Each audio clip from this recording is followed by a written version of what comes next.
ನಮಸ್ತೆ ಮಿತ್ರರೇ, ಇವತ್ತು ಇನ್ನೊಂದು ಬಗೆಯ ಕರಾವಳಿ ಶೈಲಿಯ ಮೀನಿನ ಗಶಿ. ಇವತ್ತು ನಾನು ಬೊಳೆಂಜೀರನ್ನು ಒಂದು ಗಶಿ ರೂಪದಲ್ಲಿ ಮಾಡಿದ್ದೇನೆ. ಅದಕ್ಕೊಂದು ಫ್ಲೇವರ್ ಬರಲಿಕ್ಕೆ ಒಂದು ವಸ್ತುವನ್ನು ಹಾಕಿದ್ದೇನೆ. ಹಾಗಾದರೆ ಈ ಕರಾವಳಿ ಶೈಲಿಯ ಬೊಳೆಂಜೀರಿನ ಗಶಿ ಹೀಗೆ ಮಾಡುವುದನ್ನು ನೋಡೋ ಮೊದಲು, ಬೊಳೆಂಜೀರ್ಗೆ ಇಂಗ್ಲಿಷ್ನಲ್ಲಿ ಸಿಲ್ವರ್ ಫಿಶ್ ಅಂತ ಹೇಳ್ತಾರೆ. ಆರೋಗ್ಯಕ್ಕೆ ಬಹಳ ಉತ್ತಮವಾದ ಒಂದು ಮೀನು ಅಂತ ಹೇಳ್ಬೋದು. ಈವನ್ ಡೆಲಿವರಿ ಆದವರಿಗೆ ಸಹ ಅಥವಾ ಆಪರೇಷನ್ ಆದವರಿಗೆ ಸಹ ಈ ಮೀನನ್ನು ಕೊಡ್ತಾರೆ. ಯಾಕೆ ಹೇಳಿದರೆ ಇದರಲ್ಲಿ ಯಾವುದೇ ಒಂದು ನಂಜಿನ ಅಂಶ ಇಲ್ಲ. ಹಾಗಾದರೆ ಯಾರೆಲ್ಲ ನನ್ನ ಚಾನಲನ್ನು ನೋಡ್ತಿದ್ದೀರಿ, ಯಾರೆಲ್ಲ ಇನ್ನೂ ಸಬ್ಸ್ಕ್ರೈಬ್ ಮಾಡಿಲ್ಲ, ದಯವಿಟ್ಟು ಸಬ್ಸ್ಕ್ರೈಬ್ ಮಾಡಿ, ಸಪೋರ್ಟ್ ಮಾಡಿ ಅಂತ ಹೇಳುತ್ತಾ ಬನ್ನಿ ಈ ಒಂದು ರುಚಿಕರವಾದ ಹಾಗೂ ಆರೋಗ್ಯದಾಯಕವಾದ ಮಂಗಳೂರು ಶೈಲಿಯ ಬೊಳೆಂಜೀರಿನ ಗಶಿ ಹೇಗೆ ಮಾಡುವುದೆಂದು ನೋಡೋಣ. ಮಿತ್ರರೇ, ಇಲ್ಲಿ ನೋಡಿ, ಒಂದು 1/2 kg ಬೊಳೆಂಜೀರು ಉಂಟು. ಸೈಜೇನು ದೊಡ್ಡದಿಲ್ಲ, ಅದಾ ಸೈಜ್ದು. ಈಗ ಫ್ರೆಶ್ ಆದ ಬೊಳೆಂಜೀರು. ಇದರಿಂದ ಇವತ್ತು ಮಂಗಳೂರು ಶೈಲಿಯ ಒಂದು ಬೊಳೆಂಜೀರು ಗಶಿ ಮಾಡೋಣ. ಈ ಗಶಿಗೆ ಏನೆಲ್ಲ ಸಾಮಗ್ರಿಗಳು ಬೇಕು ಎಂದು ನೋಡುವ ಮೊದಲು ಇದನ್ನು ಕ್ಲೀನ್ ಮಾಡಿ ತರ್ತೇನೆ. ಆಮೇಲೆ ಏನೆಲ್ಲ ಸಾಮಗ್ರಿಗಳು ಬೇಕೆಂದು ನೋಡೋಣ. ಮಿತ್ರರೇ, ಇಲ್ಲಿ ನೋಡಿ, ಮೀನೆಲ್ಲ ಕ್ಲೀನಾಗಿ ಬಂತು. ಈ ಮೀನು ಬಹಳ ಕ್ಲೀನ್ ಮೀನು ಸಹ, ಮತ್ತು ಅದರೊಟ್ಟಿಗೆ ಏನು ನಂಜಿನ ಅಂಶ ಇಲ್ಲದಂತಹ ಮೀನು. ಯಾರಿಗೆ ಸಹ ಆಪರೇಷನ್ ಆದವರಾಗಲಿ ಅಥವಾ ಈ ಹೆರಿಗೆ ಆದವರಾಗಲಿ ಯಾರಿಗೆ ಸಹ ಈ ಮೀನನ್ನು ಹೆಚ್ಚಾಗಿ ಕೊಡ್ತಾರೆ. ಅದರಿಂದಾಗಿ ದೇಹಕ್ಕೆ ಬಹಳ ಉತ್ತಮವಾದುದು, ಏನು ಹಾನಿ ಇಲ್ಲದಂತಹ ಮೀನು ಅಂತ ಹೇಳ್ಬೋದು. ಸೊ ನೋಡಿ, ಎಷ್ಟು ಕ್ಲೀನ್ ಮೀನು ನೋಡುವಾಗಲೇ ಗೊತ್ತಾಗ್ತದೆ. ಈಗ ಇದಕ್ಕೆ ಸ್ವಲ್ಪ ನಾವು ಉಪ್ಪನ್ನು ಹಾಕೊಳ್ಳೋಣ. ಉಪ್ಪನ್ನು ಹಾಕ್ಕೊಂಡು ಸ್ವಲ್ಪ ಮಿಕ್ಸ್ ಮಾಡಿಕೊಂಡು ಇಟ್ಕೊಳ್ಳೋಣ. ಯಾಕೆ ಹೇಳಿದರೆ ಇದರೇನು ವಾಸನೆ ಇದೆ ಅಂತ ಅಲ್ಲ, ಇದರಲ್ಲಿ ಇದು ಸ್ವಲ್ಪ ಚಪ್ಪೆ ಮೀನು. ಆಗ ಸ್ವಲ್ಪ ಉಪ್ಪು ಎಳೆದುಕೊಂಡ್ರೆ ಮತ್ತು ನಾವು ಮಸಾಲೆಯಲ್ಲಿ ಹಾಕುವಾಗ ಸಹ ಇದು ಬಹಳ ಚೆನ್ನಾಗಿ ಆಗ್ತದೆ. ಸೊ ಆಗ ಸ್ವಲ್ಪ ಮಿಕ್ಸ್ ಮಾಡಿಕೊಂಡು ಇಟ್ಟರೆ ಆಯಿತು. ಈಗ ಬೇಕಾಗುವ ಸಾಮಗ್ರಿಗಳನ್ನು ನೋಡೋಣ. ನೋಡಿ, ಒಂದು ದೊಡ್ಡ ತೆಂಗಿನಕಾಯಿಯಲ್ಲಿ ಅರ್ಧ ತೆಂಗಿನಕಾಯಿ ಅಂದರೆ ಒಂದು ಗಡಿಯಷ್ಟನ್ನು ನಾನು ತೆಗೆದುಕೊಂಡಿದ್ದೇನೆ. ಇನ್ನು ಇಲ್ಲಿ ಇದಕ್ಕೆ ತುಂಬ ಖಾರ ಮಾಡಲಿಕ್ಕಿಲ್ಲ, ಈ ಗಶಿ ಖಾರ ಮಾಡಲಿಕ್ಕಿಲ್ಲ. ಅದರಿಂದಾಗಿ 6 ಈ ಬ್ಯಾಡಗಿ ಮೆಣಸು ಮತ್ತು 2 ನಾನು ಈ ರಾಮನಾಡ್ ಮೆಣಸು ಅಂದರೆ ಈ ಗುಂಟೂರು ಮೆಣಸು, ರೌಂಡ್ ಮೆಣಸು ಉಂಟಲ್ಲ, ಇದನ್ನು ತೆಗೆದುಕೊಂಡಿದ್ದೇನೆ. ಇನ್ನು 1/2 ಚಮಚದಷ್ಟು ಈ ಕೊತ್ತಂಬರಿ ಬೀಜ, 1 ಚಮಚದಷ್ಟು, ಅರ್ಧ ಚಮಚ ಸಾಸಿವೆ, ಅರ್ಧ ಚಮಚ ಜೀರಿಗೆ, ಒಂದು 4 ಬೆಳ್ಳುಳ್ಳಿ. ಇದು ತುಂಬ ಕಡುವಾಗಿ ಮಾಡದಂತಹ ಒಂದು ಬಹಳ ರುಚಿಕರವಾದ ಒಂದು ಗಶಿ ಅಂತ ಹೇಳ್ಬೋದು. ಈಗ 2 ಇದು ನೀರುಳ್ಳಿಯನ್ನು, ಒಂದು ದೊಡ್ಡ ನೀರುಳ್ಳಿಯನ್ನು 2 ಕಟ್ ಮಾಡಿ ಇಟ್ಕೊಂಡಿದ್ದೇನೆ. ಮತ್ತೆ ಹೇಳ್ತೇನೆ ನಾನು ಏನು ಮಾಡಬೇಕು ಹೇಳಿ. ಮತ್ತು ಅರ್ಧ ಚಮಚದಷ್ಟು ನಮಗೆ ಈಗ ಈ ಮೆಂತೆ ಬೇಕು. ಸ್ವಲ್ಪ ನಿಮಗೆ ಖಾರ ಹೆಚ್ಚು ಬೇಕಿದ್ದರೆ ಒಂದು 5-6 ಕಾಳು ಮೆಣಸನ್ನು ಹಾಕ್ಕೊಳ್ಬೋದು ಇದಕ್ಕೆ. ಈ ಮೆಣಸಿಗಿಂತ 4-5 ಕಾಳು ಮೆಣಸನ್ನು ಇದರೊಟ್ಟಿಗೆ ಸೇರಿಸ್ಕೊಳ್ಬೋದು. ಈಗ ಮೊದಲಿಗೆ ನಾವು ಒಂದು ಬಾಣಲೆಯನ್ನು ಈಗ ನಾನು ಇಟ್ಕೊಂಡಿದ್ದೇನೆ. ಇದನ್ನೀಗ ಉರಿಸಿಕೊಳ್ತಿದ್ದೇನೆ. ಈಗ ಇದಕ್ಕೆ ನಾವು ಒಂದು ಸ್ವಲ್ಪ ತೆಂಗಿನ ಎಣ್ಣೆಯನ್ನು ಹಾಕಿ ಖಾಲಿ ಈ ಮೆಂತೆ ಉಂಟಲ್ಲ, ಈ ಮೆಂತೆಯನ್ನು ನಾವು ಮೊದಲಿಗೆ ಹುರಿದುಕೊಳ್ಳೋಣ. ಕೇವಲ ಮೆಂತೆ. ನಾನು ಹೇಳಿದೆ ನಿಮಗೆ ಬೇಕಿದ್ರೆ ಈ ಕರಿಮೆಣಸು ಬೇಕಿದ್ರೆ ಸಹ ಈ ಹೊತ್ತಿನಲ್ಲಿ ಸ್ವಲ್ಪ ಹಾಕ್ಕೊಳ್ಬೋದು ಬೇಕಿದ್ರೆ. ನೋಡಿ, ಸ್ವಲ್ಪ ಇದನ್ನು ಜಸ್ಟ್ ಸ್ವಲ್ಪ ಕೆಂಪಾಗುವವರೆಗೆ ಹುರಿದುಕೊಳ್ಳೋದು. ಹುರಿದುಕೊಂಡು ನೋಡಿ, ಇಷ್ಟ ಆಗುವಾಗ ಇದನ್ನು ಸ್ವಲ್ಪ ತೆಗೆದುಕೊಳ್ಳೋಣ. ಸಾಕು, ಇದು ಇಷ್ಟು ಹುರಿದ್ರೆ ಸಾಕು. ಇಷ್ಟನ್ನು ನಾನು ಒಂದು ತಟ್ಟೆಗೆ ತೆಗೆದುಕೊಳ್ತೇನೆ. ಒಂದು ಸ್ಪೂನಲ್ಲಿ ಇದನ್ನು ಹೀಗೆ ತೆಗೆದುಕೊಳ್ತೇನೆ. ಇದೀಗ ಬಣಾಲೆ ನಮಗೆ ಬೇಕು, ಅದಕ್ಕಾಗಿ ನಾನು ಇದನ್ನು ತೆಗೆದುಕೊಳ್ತಾ ಇಲ್ಲ.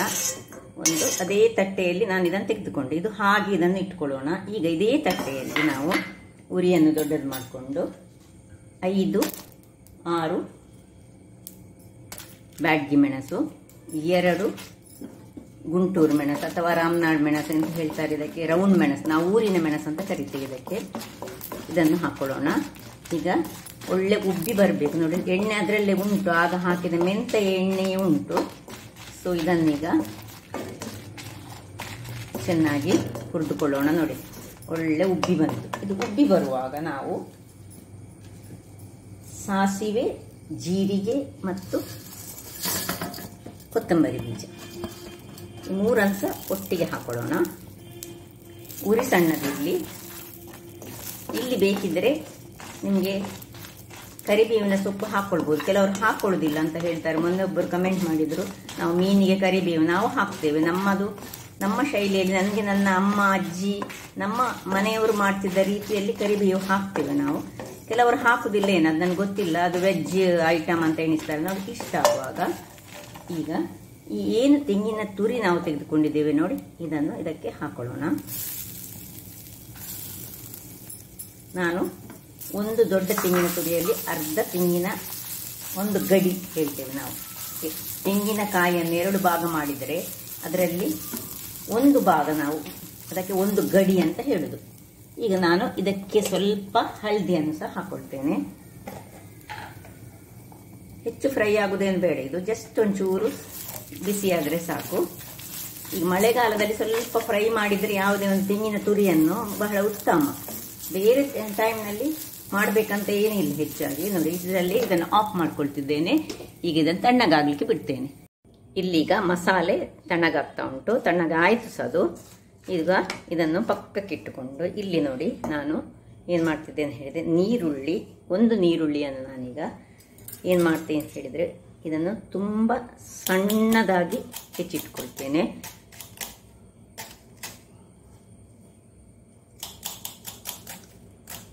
ನೋಡಿ ಎಷ್ಟು ಸಣ್ಣದಾಗಿ, ಎಷ್ಟು ಚಾಪ್ ಮಾಡಲಿಕ್ಕೆ ಆಗ್ತದೆ ಅಷ್ಟು ಸಣ್ಣದಾಗಿ ಹೆಚ್ಚಿಟ್ಕೊಳ್ಳೋಣ.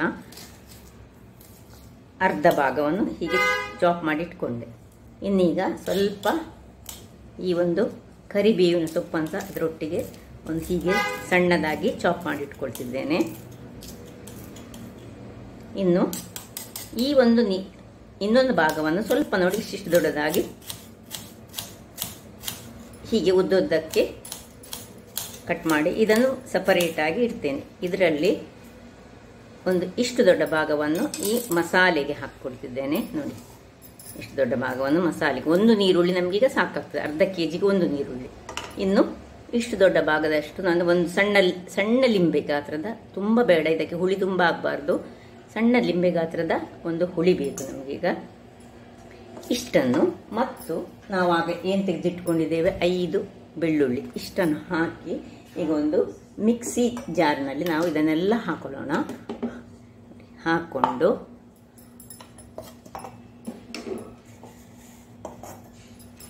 ಇದಕ್ಕೆ ಸ್ವಲ್ಪ ನೀರು ಸಹ ಹಾಕ್ತೇನೆ. ನೀರು ಹಾಕಿ ಒಳ್ಳೆ ಗ್ರೈಂಡ್ ಮಾಡಿ ತರ್ತೇನೆ ನಾನೀಗ.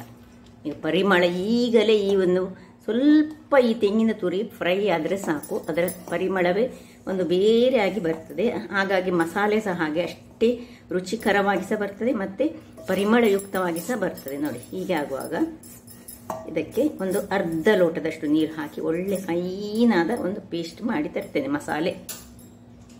ವೀಕ್ಷಕರೇ ಇಲ್ಲಿ ನೋಡಿ, ಇದು ಫುಲ್ ಏನು ಗ್ರೈಂಡ್ ಆಗಲಿಲ್ಲ, 3/4 ವಾಶ್ ಈಗ ಗ್ರೈಂಡ್ ಆಯಿತು. 3/4 ವಾಶ್ ನೋಡಿ, ಇದೇನು ಕಸಕಸದಲ್ಲೇ ಉಂಟು. ಈಗ ಹೀಗೆ ಕಸಕಸಿರುವಾಗ ಏನು ನಾವು ಮೆಂತೆಯನ್ನು ಇಲ್ಲಿ ಆಗ ಸುರುವಿಗೆ ಫ್ರೈ ಮಾಡಿ ಇಟ್ಟುಕೊಂಡಿದ್ದೇವೆ ಅದನ್ನು ಈಗ ನಾನು ಇದಕ್ಕೆ ಹಾಕೊಳ್ತಿದ್ದೇನೆ. ನೋಡಿ ಕೊನೆಯಲ್ಲಿ ಅಂದರೆ ಕಸ್ಕಸ್ ಆದ ಮೇಲೆ ಹಾಕ್ಕೊಳ್ಬೇಕು, ಯಾಕಂದರೆ ನಮಗೆ ಮೆಂತೆಯ ಫ್ಲೇವರ್ ಇದಕ್ಕೆ ಬೇಕು ಈಗ ಸ್ವಲ್ಪ. ಸೊ ಇದಕ್ಕೆ ಇನ್ನು ಸ್ವಲ್ಪ ನೀರನ್ನು ಹಾಕ್ಕೊಂಡು ನೋಡಿ ಈಗ ಪುನಃ ಇದನ್ನು ಒಳ್ಳೆ ಫೈನಾದ ಪೇಸ್ಟ್ ಮಾಡ್ತೇನೆ. 3/4 ಆದ ಮೇಲೆ ಈ ಒಂದು ಮೆಂತೆಯನ್ನು ಹಾಕ್ಕೊಳ್ಬೇಕು, ಯಾಕಂದರೆ ಅದು ಪೂರ್ತಿಯಾಗಿ ಅದರ ಫ್ಲೇವರ್ ಅದರಲ್ಲಿ ಅಡಗಿ ಹೋಗಬಾರ್ದು. ಅದರಿಂದಾಗಿ ಈಗ ಇದನ್ನು ಪುನಃ ಗ್ರೈಂಡ್ ಮಾಡಿ ತರ್ತೇನೆ. ವೀಕ್ಷಕರೇ ಇಲ್ಲಿ ನೋಡಿ, ಒಳ್ಳೆ ಫೈನಾದ ಪೇಸ್ಟ್, ಮಸಾಲ ಪೇಸ್ಟ್ ರೆಡಿ ಆಯಿತು. ನಿಮಗೆ ಕಾಣ್ತಾ ಇರ್ಬೋದು. ಒಳ್ಳೆ ನೋಡಿ ಕಲರ್ ಸಹ ಹೇಗೆ ಚೆನ್ನಾಗಿ ಬಂದಿದೆ. ತುಂಬ ಖಾರ ಏನಿಲ್ಲ, ಯಾಕೆ ಹೇಳಿದರೆ ನಾವು ಹೆಚ್ಚು ಮೆಣಸನ್ನು ಸಹ ಇಲ್ಲಿ ಹಾಕ್ಕೊಳ್ಳಿಲ್ಲ. ಈಗ ನಾವು ಒಂದು ಬಾಣಲೆಯನ್ನು ಇಟ್ಕೊಳ್ಳೋಣ, ಅಥವಾ ಮಣ್ಣಿನ ಪಾತ್ರೆ ಇದ್ದರೆ ಮಣ್ಣಿನ ಪಾತ್ರೆ ಇಟ್ಕೊಳ್ಬೋದು. ಇಲ್ಲಿ ಗ್ಯಾಸನ್ನು ಕೂರಿಸಿಕೊಂಡಿದ್ದೇನೆ ನಾನು. ಈಗ ಇದು ಒಳ್ಳೆ ಬಿಸಿ ಆಗಬೇಕು. ಬಿಸಿ ಆದ ಮೇಲೆ ನಮ್ಮ ಕೆಲಸ. ಇಲ್ಲಿ ಏನು ತಣ್ಣಗೆ ಇದರಲ್ಲಿ ಏನು ಚಂಡಿ ಇರಬಾರ್ದು, ಹೊರಗಿದ್ರೆ ತೊಂದರೆ ಇಲ್ಲ, ಒಳಗಡೆ ಏನು ಚಂಡಿ ಇರಬಾರ್ದು. ಈಗ ಇದಕ್ಕೆ ನಾನು 2-3 ಚಮಚಗಳಷ್ಟು ಎಣ್ಣೆಯನ್ನು ಹಾಕ್ಕೊಳ್ತಿದ್ದೇನೆ. ನೋಡಿ, 1 2 3 ಚಮಚದಷ್ಟು ಎಣ್ಣೆ ಹಾಕಿದೆ. ಇದು ಸಣ್ಣ ಚಮಚದಲ್ಲಿ ಇಷ್ಟೇ 3 ಚಮಚದಷ್ಟು ಎಣ್ಣೆ ಹಾಕಿ ನಾವಾಗ ಮಾಡಿಟ್ಕೊಂಡಂತಹ ಚಾಪಾಗಿ ಮಾಡಿಟ್ಕೊಂಡಂತಹ ನೀರುಳ್ಳಿಯನ್ನು ನೋಡಿ ಇದಕ್ಕೆ ಹಾಕ್ಕೊಳ್ತಾ ಇದ್ದೇನೆ ನಾನು.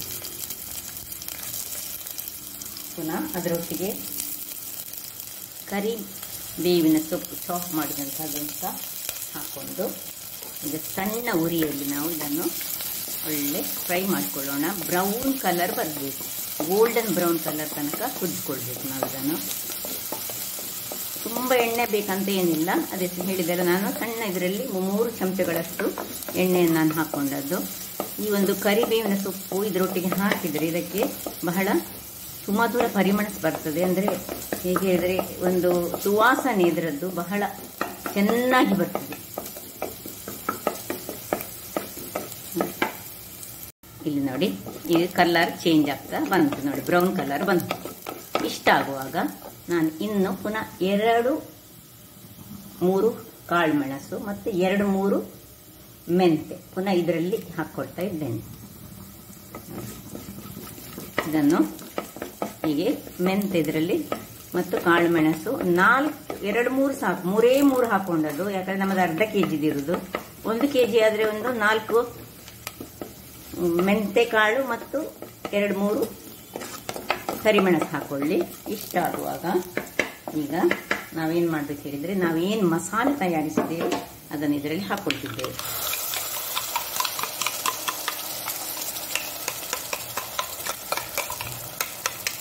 ಇದನ್ನು ತುಂಬ ನೀರು ಮಾಡಲಿಕ್ಕಿಲ್ಲ, ಈ ಗಟ್ಟಿಯನ್ನು ತುಂಬ ನೀರು ಮಾಡಲಿಕ್ಕಿಲ್ಲ. ಇದರಲ್ಲಿರೋ ಎಣ್ಣೆಯಲ್ಲಿ ಅದು ಸ್ವಲ್ಪ ಫ್ರೈ ಆಗಲಿ. ಮತ್ತೆ ಸ್ವಲ್ಪ ಮಿಕ್ಸಿಯನ್ನು ನೀರು ಹಾಕ್ಕೊಂಡು ಒಂದು ಲೋಟಗಳಷ್ಟು ನೀರನ್ನು ಹಾಕೊಳ್ಳೋಣ.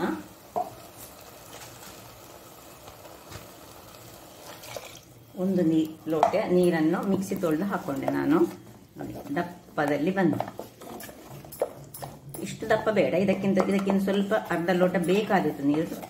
ನೋಡುವ, ಇದಕ್ಕೀಗ ಉಪ್ಪನ್ನು ಹಾಕೊಳ್ಳೋಣ. ರುಚಿಗೆ ತಕ್ಕಷ್ಟು ಉಪ್ಪು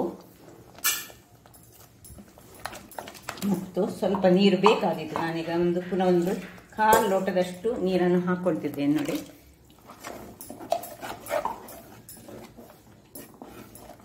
ಇಷ್ಟು ದಪ್ಪದಲ್ಲಿ ಬೇಕು. ನೋಡಿ, ನಿಮಗೆ ಕಾಣ್ಬೋದಲ್ಲ ಎಷ್ಟು ದಪ್ಪ ಅಂತ ಹೇಳಿ. ಇಷ್ಟು ದಪ್ಪದಲ್ಲಿ ಇನ್ನು ನಾವು ಉದ್ದುದ್ದಕ್ಕೆ ಹೀಗೆ ಸ್ಲೈಸ್ ಮಾಡಿಟ್ಟಂತಹ ಇದನ್ನು ಸಹ ಹಾಕೊಳ್ಳೋಣ. ಇದಕ್ಕೆ ಹಾಕ್ಕೊಂಡು ನಿಮಗೆ ಇದರ ದಪ್ಪ ಗೊತ್ತಾಗ್ಬೋದು. ಇದು ಗಶಿ ಆದ್ರಿಂದಾಗಿ ತುಂಬ ನೀರು ಮಾಡಲಿಕ್ಕಿಲ್ಲ. ಸಪೋಸ್ ನಿಮಗೆ ಈ ಅನ್ನದೊಟ್ಟಿಗೆ ಊಟ ಮಾಡಲಿಕ್ಕೆ ಆದರೆ ಇದನ್ನು ಇನ್ನೂ ಸಹ ತುಂಬ ನೀರು ಮಾಡ್ಕೊಂಡು ಸಹ ಮಾಡ್ಕೊಳ್ಬೋದು. ಈಗ ಇದನ್ನು ಸ್ವಲ್ಪ ಮುಚ್ಚಿಟ್ಟುಕೊಂಡು ಒಂದು ಕುದಿ ಬರಲಿಕ್ಕೆ ಬಿಡೋಣ. ವೀಕ್ಷಕರೇ, ಇಲ್ಲಿ ನೋಡಿ, 2 ನಿಮಿಷಗಳ ಬಳಿಕ ನೋಡಿ ಒಳ್ಳೆ ದಪ್ಪದಲ್ಲಿ ಕುದೀತಾ ಉಂಟು. ನಿಮಗೆ ಕಾಣ್ತಾ ಇರ್ಬೋದು, ಚೆನ್ನಾಗಿ ಕುದೀತಾ ಉಂಟು. ನಾನು ಸ್ವಲ್ಪ ಅದರ ಉರಿಯನ್ನು ಸಣ್ಣಗೆ ಮಾಡಿದೆ. ನೋಡಿ, ಈ ಗಶಿ ಆಗುವಾಗ ಇಷ್ಟು ದಪ್ಪದಲ್ಲಿ ನಾವು ಮಾಡಬೇಕಾಗ್ತದೆ. ಈ ನೀರುಳ್ಳಿ ಎಲ್ಲ ಸಿಕ್ಬೇಕು ನಮಗೆ ಆ ಗಶಿಯಲ್ಲಿ. ನೋಡಿ, ಕಾಣ್ತಲ್ಲ ನಿಮಗೆ. ಈಗ ಕೊನೆಯಲ್ಲಿ ನಾವು ಏನು ಮಾಡಬೇಕು ಹೇಳಿದರೆ, ಇದು ಒಳ್ಳೆ ಕುದ್ದಾಯ್ತಲ್ಲ, ಒಳ್ಳೆ ಕುದ್ದಾದ್ಮೇಲೆ ಕೊನೆಗೆ ಮೀನನ್ನು ಹಾಕ್ಕೊಳ್ಬೇಕು. ಯಾಕಂದರೆ ಮೀನನ್ನು ಸಹ ಹಾಗೆ ಸ್ವಲ್ಪ ಸಹ ನೀರಿಲ್ಲದ ಹಾಗೆ ನೋಡಿ ಹಾಕ್ಕೊಂಡು, ಇದು ಹೆಚ್ಚು ಬೇಯಲಿಕ್ಕೆ ಇಲ್ಲ, ಹೆಚ್ಚು ಅಂದರೆ ಹಾಕಿ ಒಂದು 2 ನಿಮಿಷದ ಒಳಗೆ ನಾವು ಇದನ್ನು ಆಫ್ ಮಾಡ್ಕೊಳ್ಬೇಕು. ಯಾಕಂದರೆ ಇದು ಪುಡಿ ಆಗುವ ಚಾನ್ಸಸ್ ಉಂಟು. ಈಗ ನಾನು ಇದನ್ನು ಹೀಗೆ ನೋಡಿ, ಹೀಗೆ ಹೀಗೆ ಹೀಗೆ ಮಾಡಿಕೊಂಡು ಹದಾ ಉರಿಯಲ್ಲಿಟ್ಟಿದ್ದೇನೆ. 1 ನಿಮಿಷಗಳ ಕಾಲ, ಒಂದೇ 1 ನಿಮಿಷ ಕಾಲ ಇದನ್ನು ನಾನು ಮುಚ್ಚಿಟ್ಟುಕೊಳ್ತೇನೆ. ಹೀಗೆ ಎಲ್ಲವನ್ನು ಅದಕ್ಕೆ ಸೇರಿಕೊಳ್ಬೇಕು. ನೋಡಿ, ಗಶಿ ಗಶಿ ಗಶಿಯಾಗಿ ಬಂತು. 1 ನಿಮಿಷ ಹೀಗೆ ಇಟ್ಕೊಳ್ಳೋಣ ಮತ್ತು ಆಫ್ ಮಾಡ್ಕೊಳ್ಳೋಣ. ಆಯಿತು, ಒಂದು ಸಿಂಗಲ್ ಕುದಿ ಮಾತ್ರ ನಾನು ತೆಗೆದುಕೊಂಡೆ.